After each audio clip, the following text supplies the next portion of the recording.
This week on Influence, how Robert Moses ruined my life.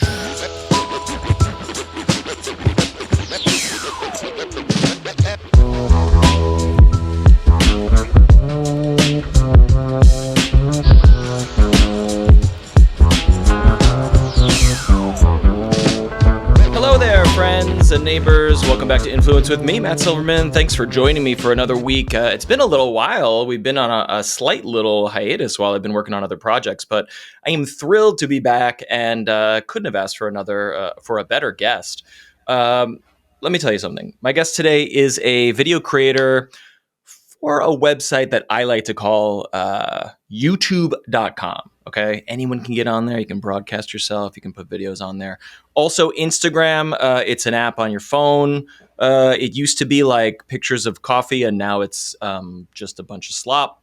But she's there, and she does some pretty cool shit. I think she's on TikTok too. Pretty sure. I am. Yes. Who's talking? I don't know who said that. I did not introduce her yet. You can find her wherever fine videos are produced. And she covers, look, if you're going on the internet, you're going to be going to get video games and pornography and whatever. But like sometimes you can get topics like city design, urban planning, traffic, car culture, economics, gentrification, internet culture, the aforementioned AI slop, social science. Look, if you're going to build a business of content creation on the internet, I don't recommend doing these topics unless you are my guest. Please welcome Diana Regan. You know her as Cities by Diana. Welcome, Diana, to Influence. Hello. Hello. How are you? Good. I'm glad we have the live studio audience here to back us up. Always live studio audience. We film before our live studio. Perfect. So speaking, Diana graciously is a guinea pig for me. I am doing my best to not like record in segments and edit things together and put them together later. We're just going, we're having a good time, we're hanging out, and then it's going to go right on the feed. So audio listeners, which is most of you, we are sort of like broadcasting in a more live environment, even though we're not streaming. And so, maybe not as perfect as your previous episodes, but hop over to YouTube to see Diana and see us hanging out and chit-chatting. So welcome to the show. I really appreciate your time here. What's new? Thank you for having me. Nothing is new per se, other than I got these little cans of sparkling water for 79 cents at grocery outlet. So I'm enjoying them. It's lime prickly pear flavor. Okay. All right. I'm not familiar with that particular brand, but you are in California somewhere. I don't know if your specific coordinates are known on the internet, but whereabouts? Yes, I'm in the San Francisco Bay Area, in the East Bay in particular. City. I've heard of it. It's gloomy and shitty weather here in New York at the time of recording. But how is it by you right now? It is sunny. It is actually very nice. Yeah. October is like our summer. So our summer is May and October. And then our winter is like June and July and August and a little bit of December. Otherwise, I don't it's approve. Same temperature I don't every like day. I love it. Okay. So my first question is like, who are you and where did you come from? But more importantly, did you grow up in California? Are you born and raised, or did you move there for your work or school? What's your origin story?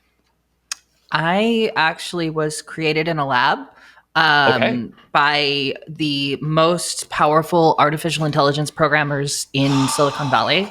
We got her. We found her.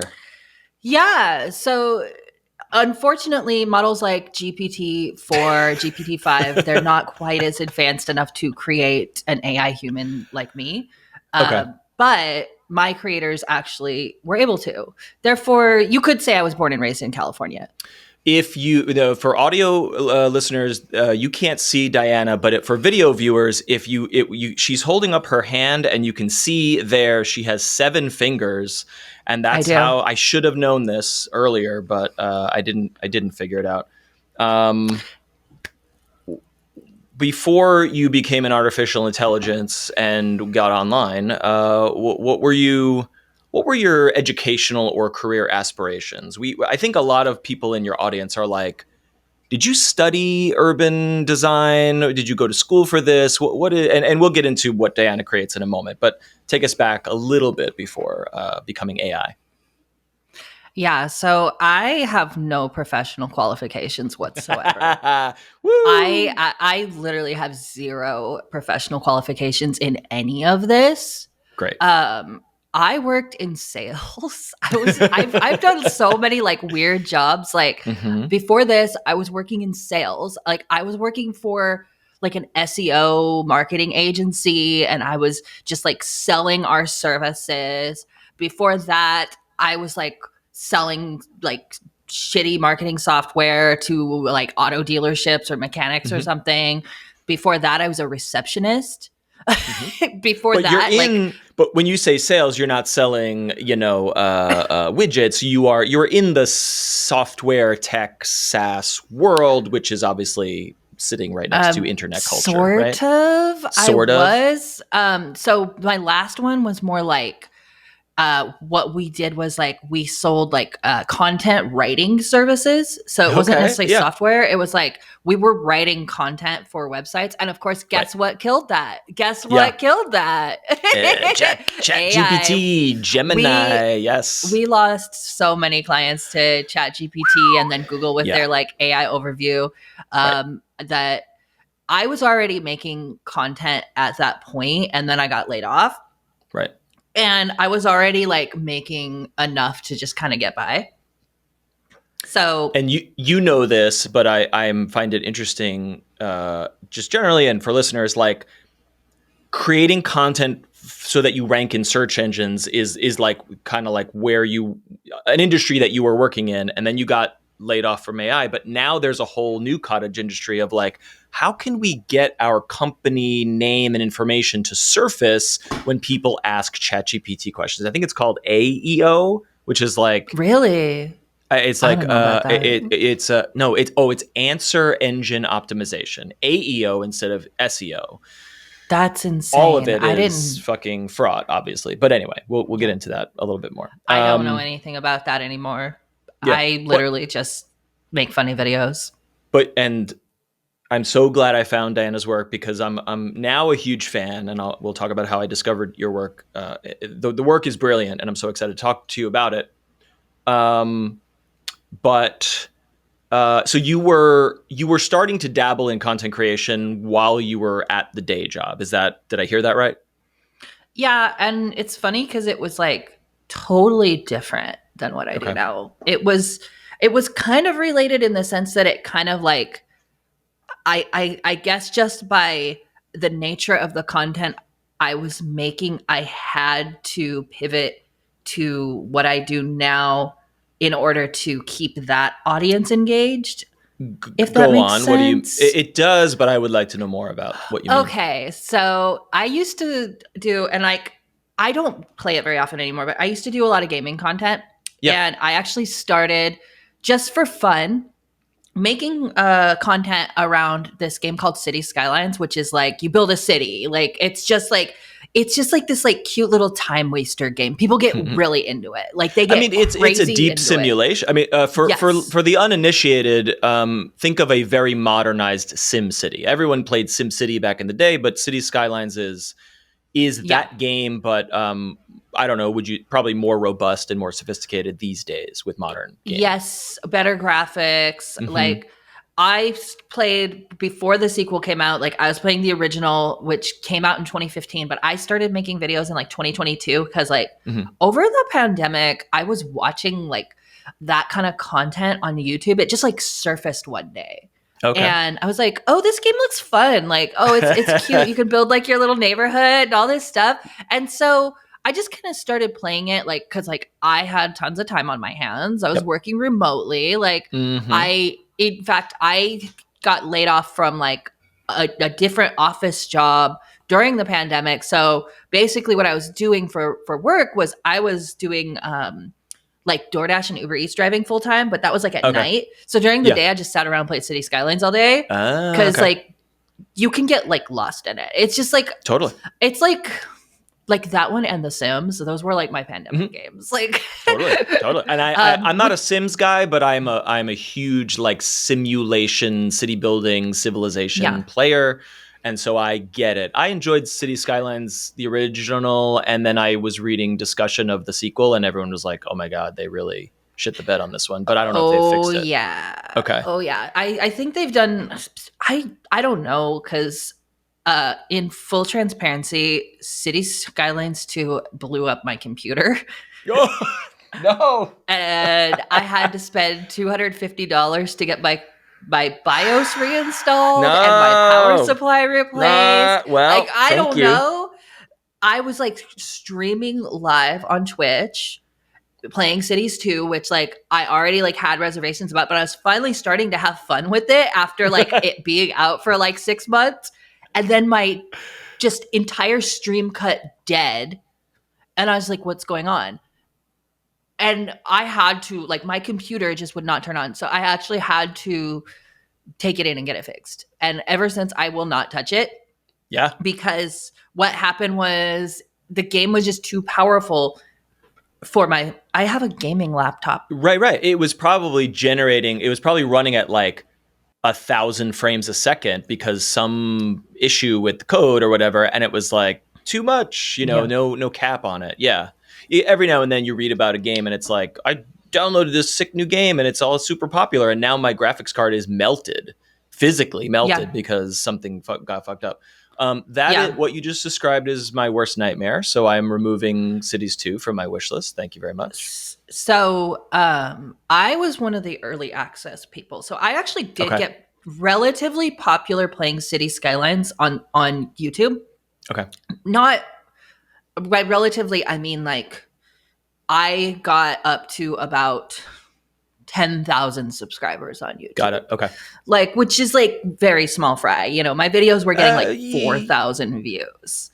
But for a smaller creator starting out, that's substantial, and that is a strong signal that you could develop this into a livelihood if you wanted to. Yes. So it took me like a year, but I was doing that content on TikTok as well.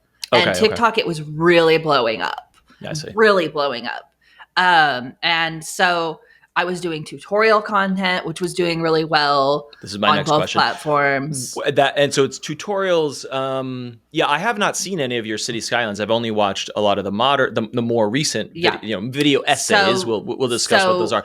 Tutorials, but were you doing comedy with cities at all, or not really at that time? At some point, I was, yeah. And I actually really first went viral for some of the City Skylines, using City Skylines to do comedy. I had the ones where it was like AI voices of like Joe Biden, Donald Trump, and Barack Obama like yelling at each other, right? And building cities. While you're building a city or driving through the city or whatever, right? Exactly. Yeah. And they're like telling each other how to build it. Like usually it's like Joe Biden building it, but every once in a while you'll have Barack Obama. And they all had like these like kind of personalities where like, Joe was kind of stupid. Donald Trump was always like trying to make things big. And then Barack Obama was like trying to be like really meticulous and detailed and like...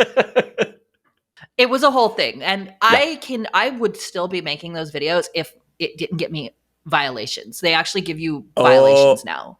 Because you're using AI voices of public figures? Yes, I think so. But sometimes they'll get through. I see other people using these like AI voices and they'll get through. So I think it's because obviously things especially on TikTok have changed. The political implications of it are a little more dangerous now. And there's a lot of like back and forth where like, oh, it was okay to criticize good old Sleepy Joe, but then now the shoe's on the other foot. It's not as funny to the censors, It is right. That's a factor. What's going on sort of politically and technologically. Yes. And also, I want to believe, and maybe I'm naive, that platforms are like, hey, it is not...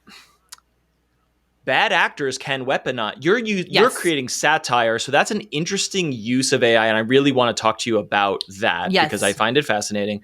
But bad actors can use AI voices to make public figures say and do things, and platforms should clamp down on that, except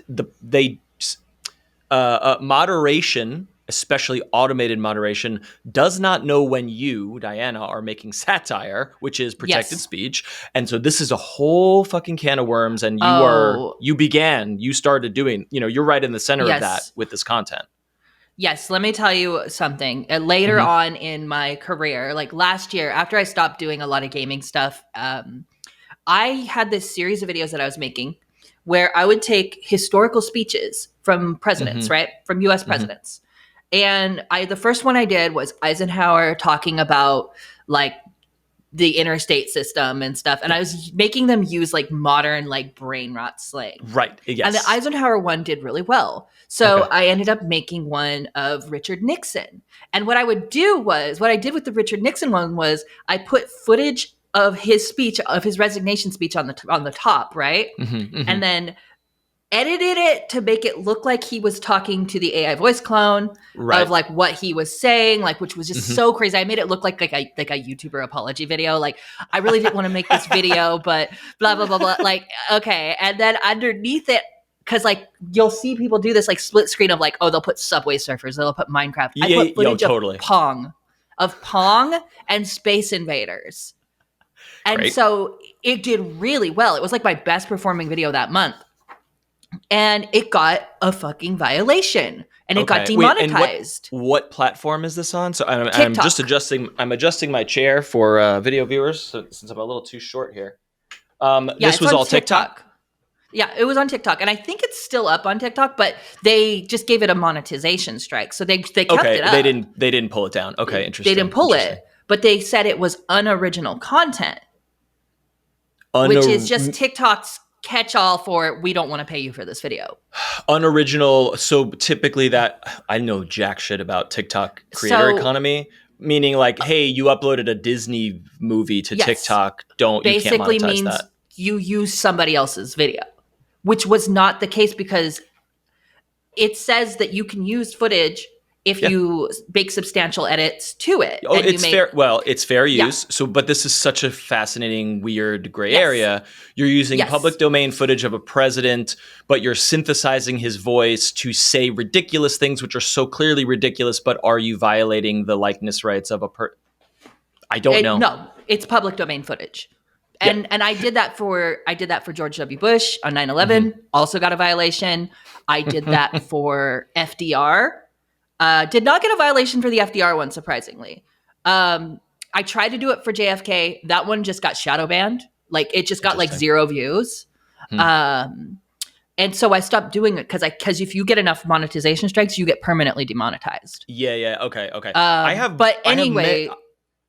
more questions about this specifically, but for listeners, I want to continue your journey of like, okay, city skylines, video games, etc. You clearly have always been or become very fascinated with city planning and urban design through the game, but probably other places, right? It's complicated. Let's see. Let me think about that. Like, I mean, yes and no. I mean, more so, I really like to travel. And I like to go on road trips, or I like to fly places. And so it was more so like when I discovered, because I played SimCity when I was a little kid. I really liked it when I was a little kid. I played SimCity and I played The Sims. I really liked like building games. Like those were always fun, or like design, or like whatever. Like you can make your character. I always liked like create a character or create like whatever, build your house.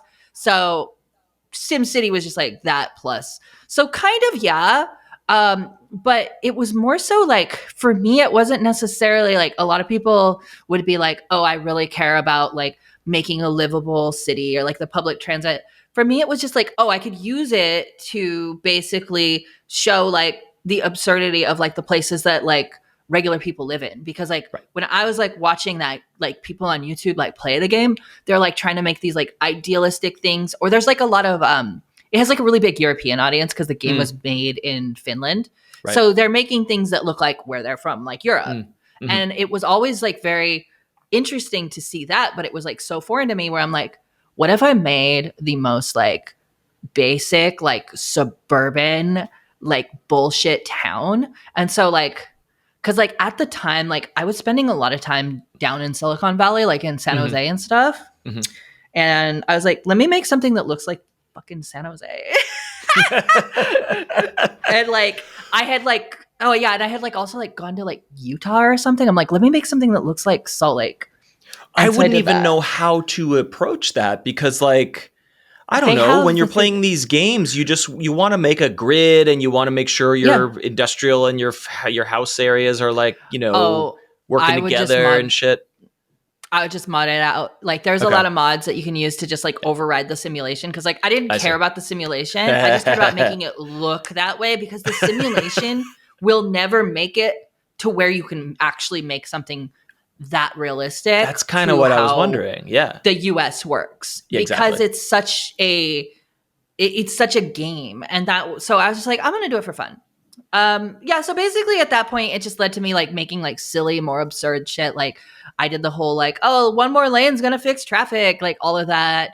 And then came along Cities 2, and that I got early access. I was one of the first people to play it that was like a content creator when it was first released. Like I got it before it was released, and there was like 30 of us, I think, that got access.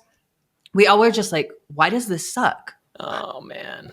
Why does this kind of suck? Like it wasn't terrible, but it was just like, why does this kind of suck? And nobody wanted to say it, but like we're just like privately to each other, like, what's going on? And they told us, oh, it's just a beta, like don't worry. And so we were like, oh yeah, it's gonna be better.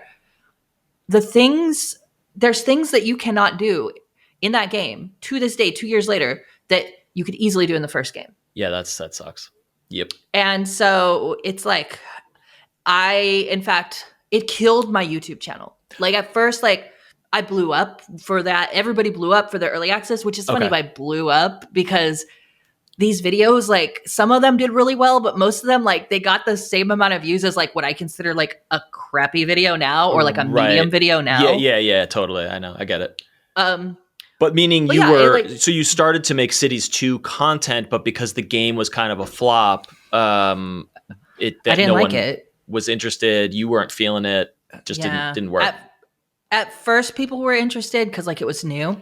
Totally. But the problem was nobody wanted to see Cities 1 content and only wanted to see Cities 2 content because everybody really wanted to see the game get better. So they were looking to people like me to say, oh, it's finally good enough to play. And I just could not say that. And people were mad at me because they were like, oh, you're just complaining about this game. You just hate this game. Or, oh, don't even play it if you don't like it. Or, oh, if you do like it, you're shilling for it. You're like covering up their mistakes. Such a trap. It's such a trap. I know. And they even flew me out to Finland for this and like talked about it. Like I saw something that you had done and you had mentioned that creator event. So yeah, this is helpful. So this is, your content is evolving because of all these factors. When do you start to transition to what I tend to call video essays, but I don't know if you would describe them differently. And what by that I mean, oh, like the YouTube stuff, yeah, well researched and semi-scripted, but like there's a lot of info. Like I am kicking back for 45 minutes to digest this essay that you have put together on YouTube. Yes. Okay. So basically that my return to YouTube is relatively new. Okay. Maybe in the past 6 or 7, maybe 8, 9 months. So it's been primarily short form, which I've taken a look at some, but I'm more of a long form guy, which is how I kind of fell in love with your stuff. Yes. So I was doing short form full time for a long time. Really? Then came, like making a full living? Yes. Wow. Yes. So I wasn't really doing YouTube at all. Like I stopped doing YouTube because I just could not bring it to like YouTube locks you in once they think you do something that I tried posting like some of my truck sim gaming content that was like comedy. People hated it. My YouTube subscribers fucking hated it. I started posting some of my like comedy videos on there. Mm-hmm. My subscribers fucking hated it. They were just like, Diana, what the fuck is this? Go back to City Skylines. And I was just like, no. Right. I just said no. So I stopped posting to YouTube. I would post maybe once in a while an update on like City Skylines 2, or like I tried to post like some of those like old like President's Play things, but people were just like, I don't want to see this. So it's just like, you know what? Fuck you guys. I'm not going to post on YouTube. I'm going back to where I'm wanted, which was TikTok and Instagram, because I don't want to make the content you want to watch. And I would tell them that, like, go watch somebody else. Like, there's so many good City Skylines creators. Go do that. I don't feel like doing this anymore. And so I went back and I was on TikTok. I was doing really well. Yeah. And then it was a fluke why I went back to YouTube. I made this video on TikTok about corporate cities, which was like a thing, like a riff on like this like post that had gone really viral by this girl. I think she was in Denver. She just posted like a picture of like this, like a video of still of this corporate neighborhood, and just like what, like, look at all these cities that are just built around work. It just seems so sad. And it's like an urban area, but it's like those sterile, like dead places. Like and by like corporate, 5/1 apartment. Totally. Do you mean like sterile cookie cutter housing developments, or like, hey, a giant corporation came in and everyone in this town works for DuPont, and we built houses around the factory or something? No, more so like sterile housing developments built by corporations, like those apartments, like, and then they have shit like really like, it's a particular type of like national brand, like Orange Theory Fitness or Sweet Green, or there's like office parks, or like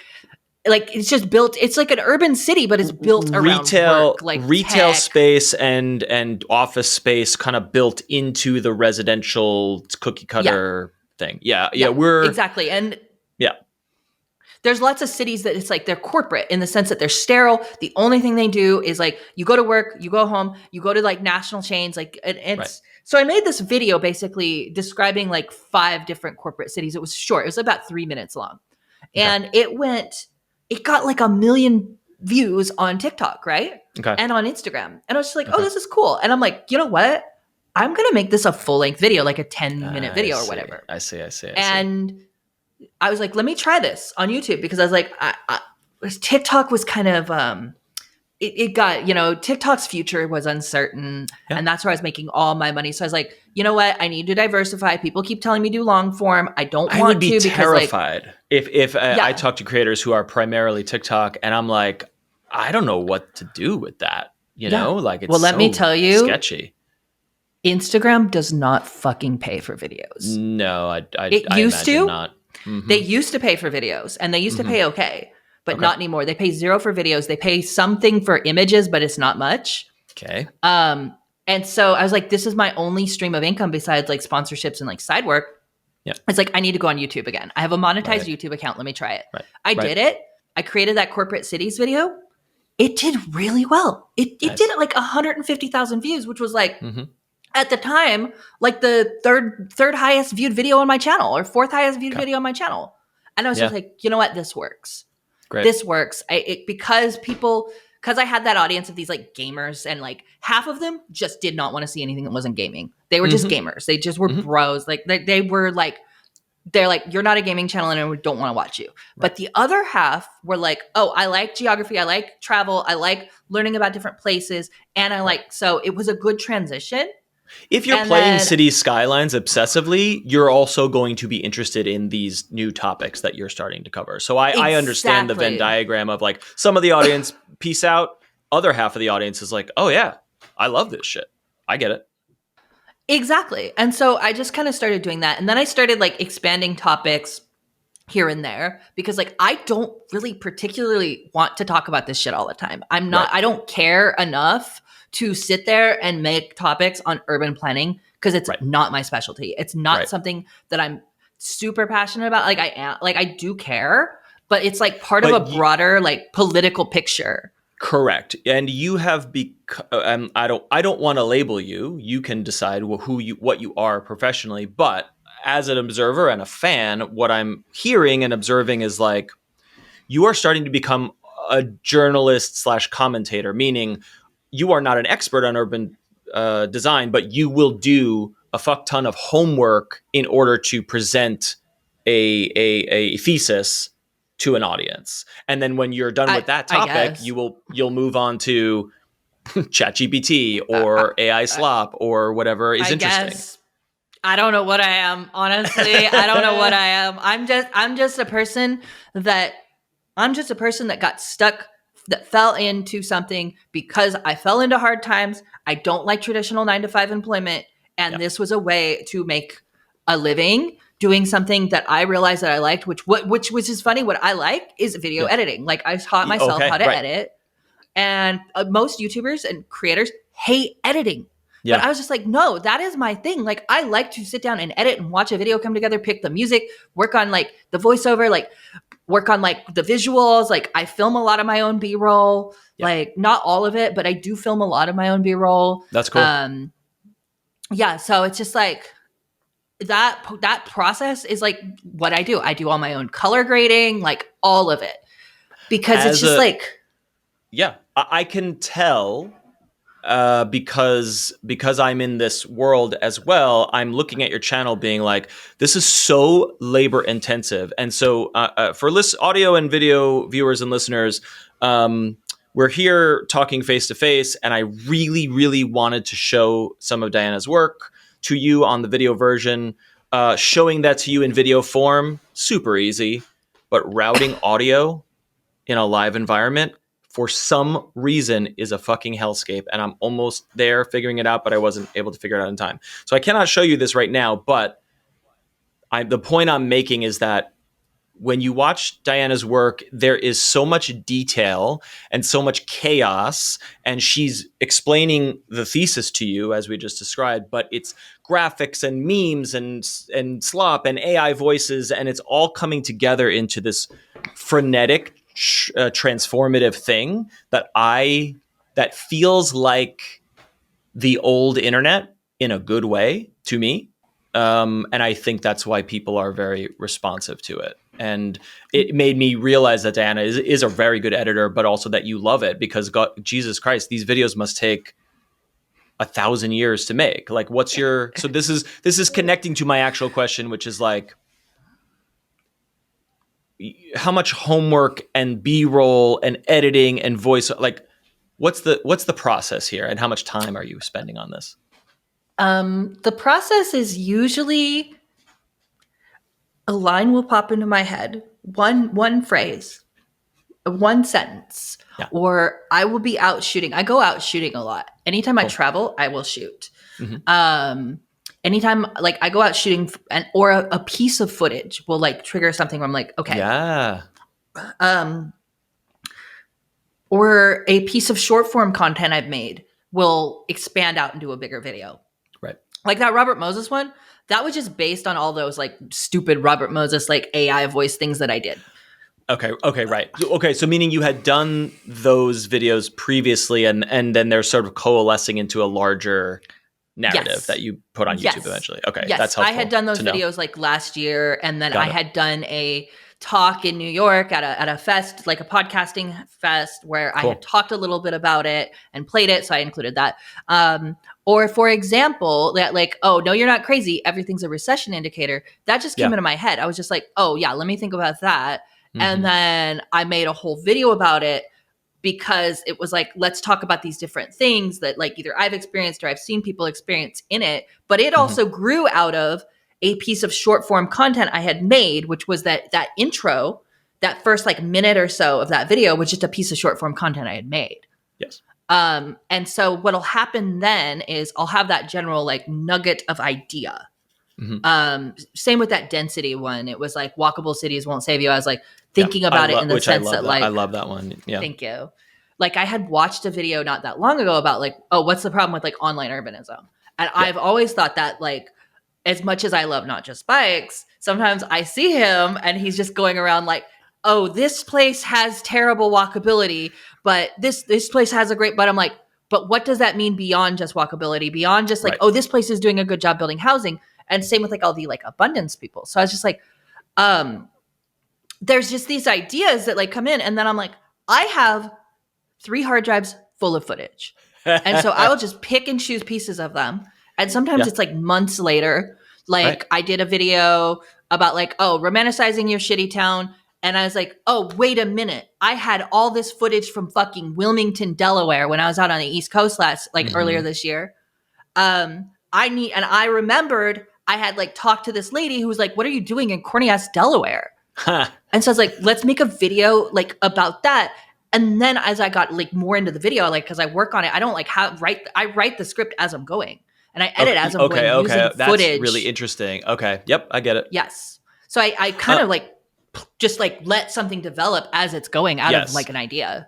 I think about that as a sculpting process. What? Diana's camera got too hot. I don't see you anymore. I don't know if you're coming back.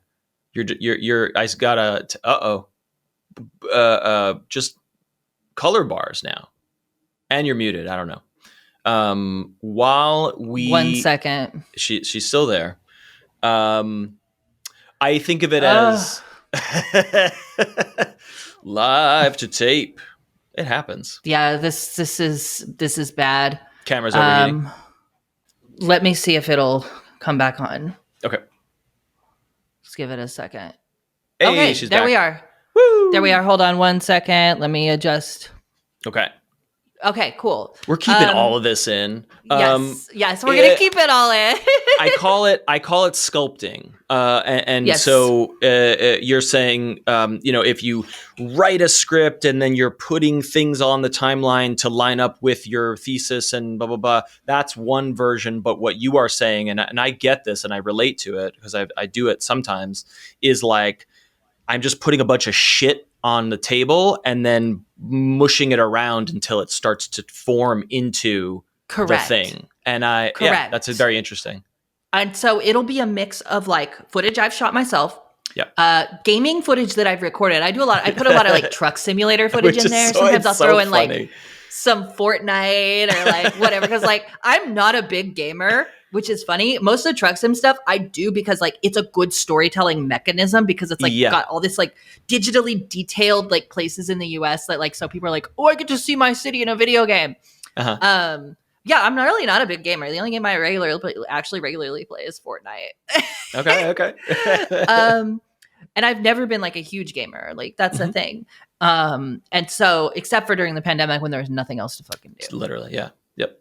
But yeah, so I'll take that shit or I'll take like random clips I find on social media, like a lot of like random like cat videos and stuff. Like it's just whatever fits. It is this cacophony of internet culture and memes and AI voices and obviously your voice. Briefly on that topic, I am really fascinated with and wrestling with AI generative stuff. And I find your work really fascinating because, or let's back up a bit. Generating AI assets, images, text, voices, and then putting them on the internet, and that's the content. There are problems with that in a lot of ways, and it's the slop problem, and it's the ethics of that, and blah blah blah. That is not what you're doing. I want to make that clear for listeners. You are using the shittiness of that to make a point about how shitty and weird it is. And you made a whole video about how AI slop is actually could possibly be a modern art movement indicative of our time of uncertainty and rapid change. Correct. So I guess my question is like, well, it's twofold. One, how do you feel about the ethics of it all? And two, are you worried that dum-dums are going to look at your AI stuff and think that it's real? I'm sure you have already gotten comments where it's like, Robert Moses didn't say that. And then they don't already get it. fucking do. What do we do? So we want to have satire, but I don't want to trick people into thinking that Robert Moses says 6'7" on the internet. Like, I don't know how to split that. You know what I mean? So how do you think about it? Honestly, I don't care. Like, that's kind of like a bitchy thing to say. I don't care because like, she's gone. Oh my God. The AI died. The internet censored you as you were saying that. The internet censored me as I was saying that. It wanted to make me look bad by just saying, I don't care about the ethics. I get a lot of hell for this. I really do. Ugh, dude, fuck this. For audio listeners, she's appearing and disappearing, but it's fine. Yeah. This like, is what is this camera doing? Because like I'm supposed to start Twitch streaming again, and I was going to use this camera. Ooh, yeah. And this is a test that this camera is fucking useless for it. Which sucks because it's got such high quality. Like it's such. I know, we were talking about it. It's a great camera. Yeah. And like I use it all the time, and I don't know why it's overheating because it doesn't feel hot. Like I touch it, it feels fine. But anyway, it may be a battery situation. Who knows? Yeah, but, I get people in my comments complain about this shit all the time. Why did you use AI? And I'm like, dude, when did you start following me? Like what? Like, because that's the thing is like AI itself is not the problem. Capitalism is the idea that we're going to profit. Correct. Yeah. Right. And the fact that it's being used for such stupid shit, that I'm sorry, but like, using it to make historical figures say silly things is literally the least of your fucking worries when it's out here taking your jobs. Like, I don't mean to be like stupid, but like, somebody shamed me. They were like, oh, did the producer of this video use an AI voice because they wanted to keep all the profits for themselves and didn't want to pay a voice actor? And it's literally CapCut has built-in text-to-speech voices, which the line between text-to-speech and AI is very blurry, so I don't know what it is. But the fun part about that is I made $0 off that video. Right. And I'm just like, dude, shut up. Like, what are you saying? I wouldn't have paid a voice actor to do this. If I wanted to make this myself, I just would have said it. That's the point is that the jokes you are making with the AI voices are not funny if a real actor says them. The point of those moments in your videos is to satirize how stupid AI is. Exactly. And also say other things. How stupid AI slop is in particular. Right. And this is the absurdity such a fine, it is an absurdist art form. Yes. AI is a tool in that regard. We can talk about like the environmental implications, all that, all you want. But if you want to talk about the environmental issues of AI, then you need to stop fucking driving a car. Because honestly, and you need to stop fucking using ChatGPT to do your homework. Right. Yes. Which because like everybody does it. Like this is like look the energy issues with AI are real, but like also it's people thinking they are saving the environment by using reusable straws. It's like no, exactly. The ocean is full of plastic fishing nets, and that's the fucking problem, not your latte straw. It's McKinsey using ChatGPT to generate 100 trillion tokens of ChatGPT data because their consultants are too lazy to create a freaking PowerPoint on their own. It's not content creators using a AI voice to it's not content creators using an AI voice to satirize a guy. It literally is like half of that stuff. And then people give me shit for using like AI generated video in one of my edits. I didn't generate the video. I very rarely generate anything with AI, like visuals. You're pulling from other sources. That's I pulled from other sources. Why is this thing doing this? She's gone again. Well, wait. While you jiggle the handle there, I need to shout out ding.png, who is a listener of one of my other shows and is in a Discord where it is actually video game related. So we were all chatting about something else, and it's escaping me now. And we were talking about something, and then at some point he was like, "Oh, have you ever heard of Cities by Diana?" I was like, "No," and you should watch this and this. I was like, "All right, I'll check it out." And then that's where I discovered you, and I was like, "Oh my God, she's amazing." So ding.png, thank you for making this episode possible, number one. Thank you. Number two, ding.png asks you, Diana, if budget were no object, what city would you like to feature on your channel someday? And this is actually a more interesting question now that I know that you are going to cities, you are shooting your own B-roll. Like I think if you were pie in the sky, where do you want to go and walk around with a camera to make a video if you had your druthers? If budget was no issue, that's a good question. Oh my goodness. Okay, let's see. I think I would go to Johannesburg, South Africa. I made a video about it once, right? Okay. And it's one of the most car-centric cities in the world, apparently. Is that right? Okay. So, and I, in my right mind, would never like be able to afford to go to South Africa. I probably would go with like a group of friends. Totally. And just because it's like, I have heard how car-centric it is that people would love that shit. But there's a lot of other cities I would go to too. I would go to frickin' Houston, Texas. Okay. Okay. That's not Houston is not exotic or weird. Why? What? Why? Because I would never in my right mind choose to go to Houston, Texas without having unlimited budget. I have driven through it once. I had a delicious burrito covered in that chili con queso, which was so good. But yes, that's more so budget with budget not in mind. It would be places I wouldn't go on my own. That's why I said Johannesburg, South Africa. I would never just go there. Right. Or I would go to Houston or like Calgary or freaking, where else? Like Brasilia. Like Brasilia is another weird one that's just like car centric. Somewhere like that. I mean, obviously, like I did a video recently about Butte, Montana. And the only reason I did a video about Butte, Montana is because I just so happened to end up there because a friend, her dad lives like 20 minutes outside of Butte and was like, she was like, let's go to Montana and visit my dad and we're going to like dog sit for him. And I was like, okay, let's go. And we just got in the car and drove there one day.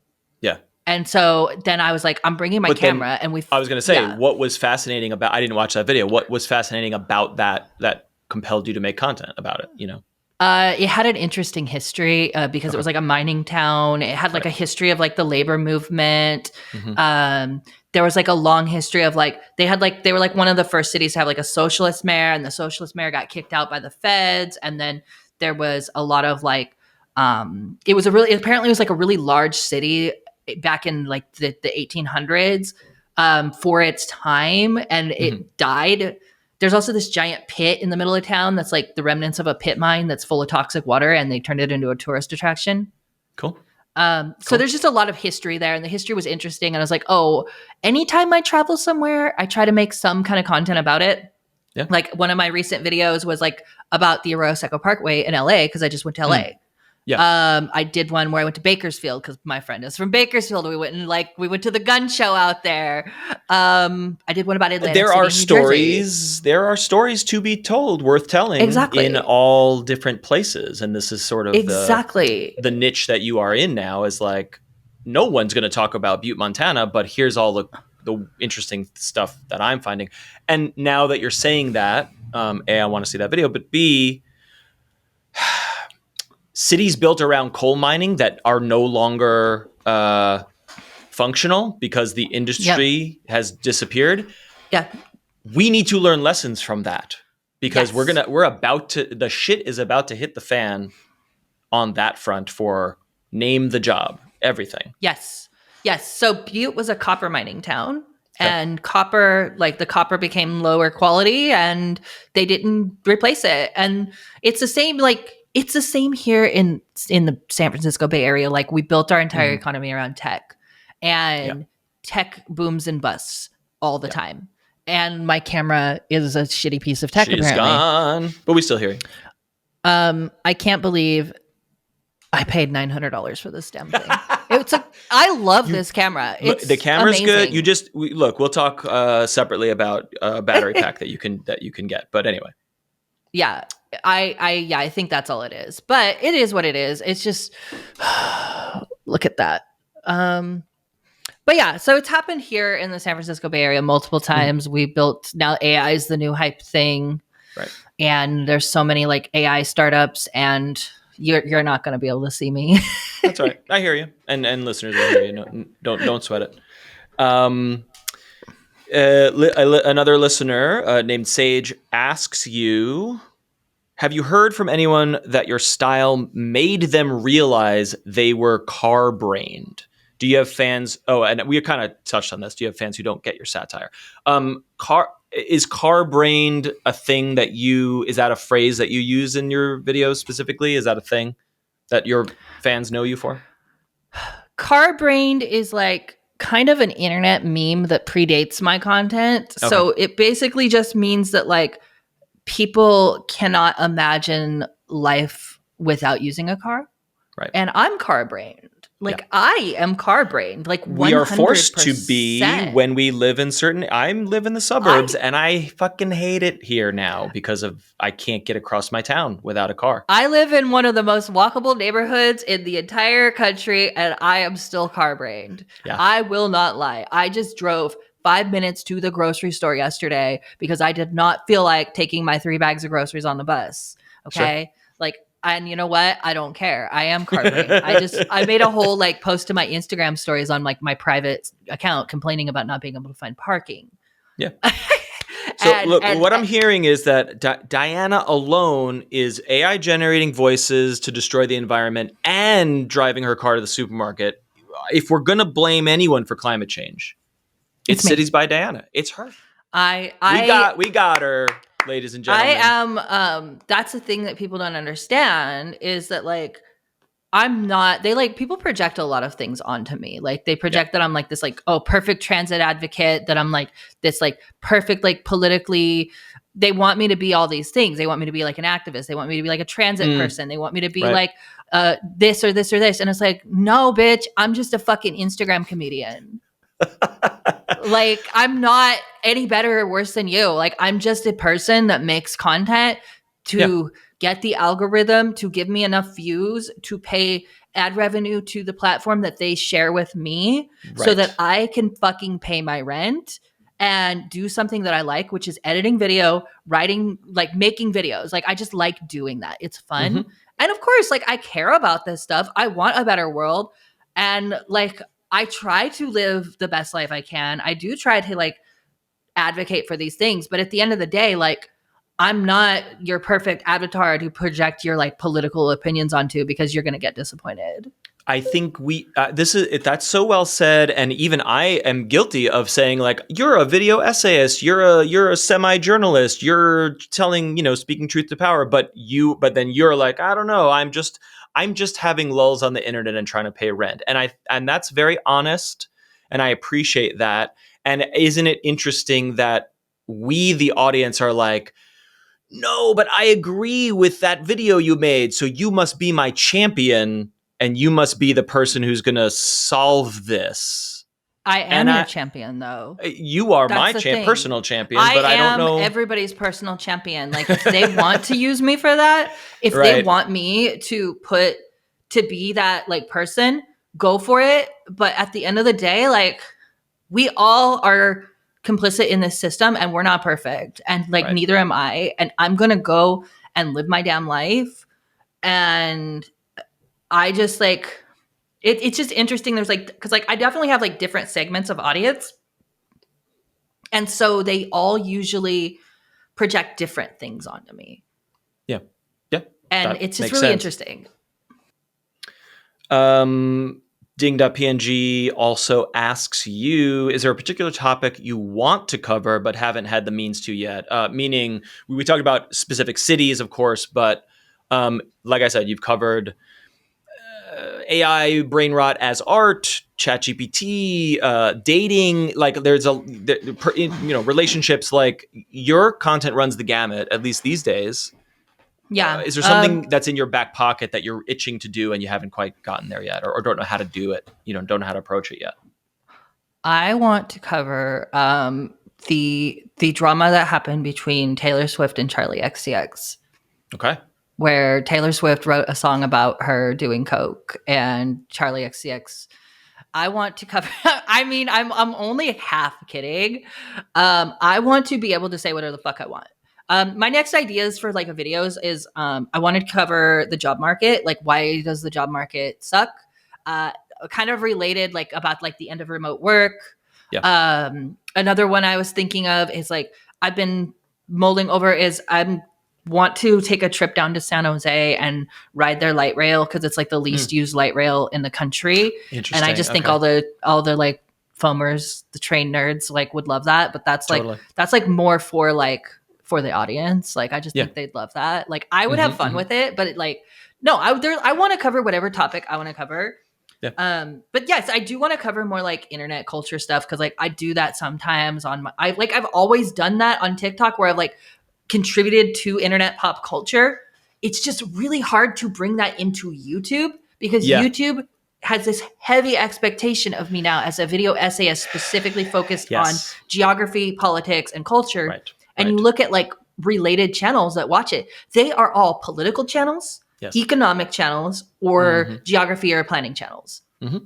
And so I'm like, oh, I can't go beyond this like little niche of like, oh, let's talk about politics. It's interesting that I have observed almost all the platforms to be that way, in that, well, I guess the stakes are different for different platforms, but meaning a viewer, watched your urban planning video, and then when I see you again and your video is about ChatGPT, I'm like, oh, I don't care about that. And I skip. And then the algorithm is like, Diana sucks. No more algorithm for her. And isn't that the same for all the platforms? But I think my assumption is that the stakes are lower for Instagram and TikTok, because it's easy for me to skip a 45-minute video essay, but I might just kind of scroll through and watch an unrelated thing on TikTok because it's fast. Does that make sense? And is that true? Yes, sort of, but no. Okay. It's easier to get a lot of views doing something on TikTok or Instagram, because especially like TikTok's weird. It used to be more so like you could kind of just post whatever you want and you would go viral, especially if it was already like a trending topic. Right. It's a little harder now in TikTok. Instagram, it's like, because Instagram, once you have like a following that'll just watch anything you post, then they like it, then it's going to throw it out to the rest of the algorithm. Yeah, that's what I was assuming. Yeah. And even TikTok, it'll kind of find an audience for something. So there have been times where I've been able to kind of bring up unrelated stuff. But YouTube, what it is that YouTube punishes inconsistency. Yes. 100%. Except in the extremely rare cases where certain creators are like, it's me and you love me specifically. It doesn't matter the topic. And I think you are one of those people, but you're still figuring out how to be that person. But I understand what you're saying. I'm getting closer to that. It was interesting. Like, the video that really did that for me was that recession indicator one. Okay. Because that one was like not about anything that I was talking about. Like, there was some elements of it, but like that was like economics, politics, culture. Like, it was like everything. But then, I post that one about ChatGPT, and it actually kind of flopped. Yeah. It wasn't bad, but it kind of flopped. The brain rot art one, right? It's not kind your of flopped. Yeah. Really? Okay. Still, they did okay for compared to like when I was doing gaming. That would have been like the top 10 video on the channel. But totally. But lately, even the city stuff is like not doing well. Interestingly enough, every single time I've traveled to a place and done a video about like a travel vlog kind of style video, where it's like travel vlog meets like historical, like learning about, those always do pretty decent. Yeah. Every single one of those, the Butte, the Bakersfield, the Atlantic City, all three of those did well. And they were like that mix of like, I'm going to tell you a little bit about a place, but I'm also doing like a travel vlog. Like in Atlantic City, I was like, I'm at the hotel. Like, here I'm walking around the boardwalk. Like, you know, so it's interesting. And those sound like they're easier. They're easier to put together. They're faster to put together. They do well. They are not easy. Is that right? Because I gotta go to a place. Much footage. Well, okay. Yeah, there's so much footage, and like I got to do a lot of research on the place. Like nothing's easy. I'm gonna be real with you. Nothing's easy. The easiest one I ever made was that. Just get AI to edit it for me. It'll be great. Hell no. The easiest one I ever made was that one that the why does everything close early?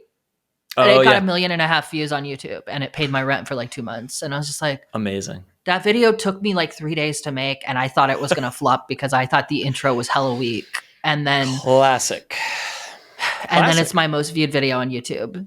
That's how it goes, friends. I need to let you go because you need to go, and we need to wrap this up. What's coming down the pike? Where can people follow you? And all the links to your stuff will be in the description of the podcast and the video. But like, what's next? What are you looking ahead towards? Is there a particular video in the works that you're excited about? She's gone. No, nothing's next.